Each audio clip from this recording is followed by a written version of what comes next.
Hello, my name is Radomir Wojcik, and today I will be showing you how to create a callable JavaScript function and triggering it from an on-click document object model event handler from a button using HTML. So let's get started by opening a notepad. You full screen it. Now at this point I would like you to pause the video and type in this starter code. This is a basic structure of a web page. So at this point, I assume that you have typed in the basic structure of a HTML web page and that you understand what it does. We will continue on by creating a script tag inside of the head tag, and we will close the script tag as well. Before we move on, let's add some metadata to the script tag. We will use language equals JavaScript, and we will use type equals text slash JavaScript.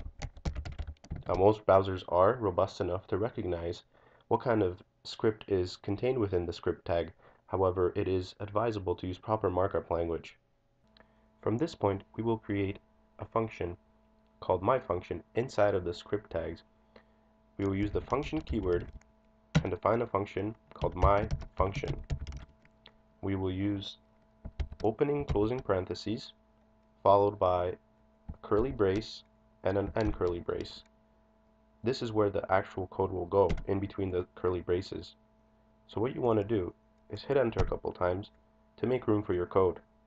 Now we can start typing the code. We will use an alert that says hello world, and this is the proper syntax for that. Now at this point we still don't have a button. What we will do is create a button inside of our body tag. We will use the content of the button to say try me, and we will close the button. At this point we still need an event handler to call my function. So what we will do is inside the button tag create an on-click event handler, and inside call my function. Now make sure you use the proper cases and don't forget the brackets at the end. This is vital. We will save this file.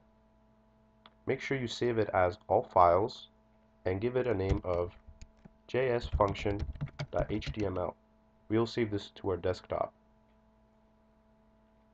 Now at this point we are ready to test our code. So first let's recap on what should happen when we open our HTML file. We should be presented with a single button which when clicked will call the function myFunction, and myFunction will display a window alert saying hello world. So let's minimize Notepad and double click our JSFunction HTML file. It will open in the default browser. If you get a message about any ActiveX controller scripts being blocked, make sure you allow block content and hit the try me button. You should get a window alert saying hello world. If this is what you got, you are well on your way. This concludes our video tutorial. Today we have learned on how to create a callable JavaScript function and triggering it from an on-click document object model event using an HTML button. I hope you found this video helpful. Thank you.